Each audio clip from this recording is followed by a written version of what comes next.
بسم اللہ الرحمن الرحیم نحمدہ و نصلی علی رسولہ الکریم۔ ہمارا آج کا موضوع ہے سر چکرانا۔ کچھ لوگ ایسے ہوتے ہیں کہ وہ جب اٹھتے ہیں تو اچانک اٹھنے کی صورت میں ان کا سر چکراتا ہے۔ کچھ لوگ جو کمزور ہوتے ہیں وہ تو گر بھی پڑتے ہیں، چکر آتے ہیں، یا کوئی بھی چیز اچانک وہ پہلو بدلتے ہیں، اٹھ کھڑے ہوتے ہیں، یا بیٹھے بیٹھے اچانک انہیں چلنے کی ضرورت محسوس ہو جاتی ہے۔ ایسے میں ان کا سر چکرا جاتا ہے۔ پھر وہ ٹھہرتے ہیں، جب حواس بحال ہوتے ہیں اس کے بعد پھر وہ کوئی کام کرتے ہیں۔ یہ بنیادی طور پر سفراوی علامات ہیں، غدی عضلاتی علامات ہوتی ہیں۔ انہیں قابو میں کرنے کے لیے اس کے علاج ٹھنڈی اشیاء ہیں۔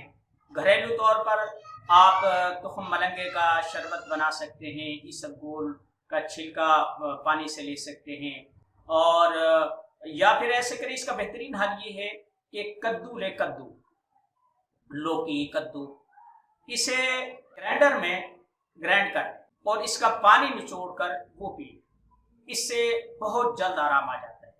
اور یہ کدو کی ایک عجیب خاصیت ہے کہ جن لوگوں کو یرکان ہوتا ہے، ہیپاٹائٹس بار بار رپورٹوں میں آتا ہے، وہ لوگ پریشان ہوتے ہیں، انہیں میں عمومی طور پر ایسا کرتا ہوں کہ کدو کی کاشی کر کر شکر ملا کر، دیسی شکر ہوتی ہے نا، گڑ شکر، وہ شکر ملا کر ایسے کھلاتا ہوں جیسے ہم کسی بھی چیز کو کھاتے ہیں، جیسے خربوزہ، تربوز وغیرہ کھاتے ہیں، ایسے ہی اس کاش کو، کدو کی کاشوں کو شکر لگا لگا کر ویسے ہی کھاتے ہیں۔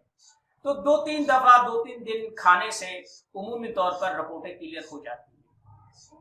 تو یہ جو سر چکرانا ہے یہ بھی گرمی کی بھی علامت ہوتی ہے، اس میں پیشاب پیلا ہوتا ہے، جسم میں بے چینی ہوتی ہے، اور جیسے ہی گرمی ہوتی ہے تو انسان کو بے چینی محسوس ہوتی ہے، ٹھنڈ میں راحت محسوس ہوتی ہے، ٹھنڈک میں آدمی رہنا پسند کرتا ہے، پنکھے کے آگے، اے سی کے آگے بیٹھنا پسند کرتا ہے، دھوپ میں نکلتا ہے، آفت آ جاتی ہے۔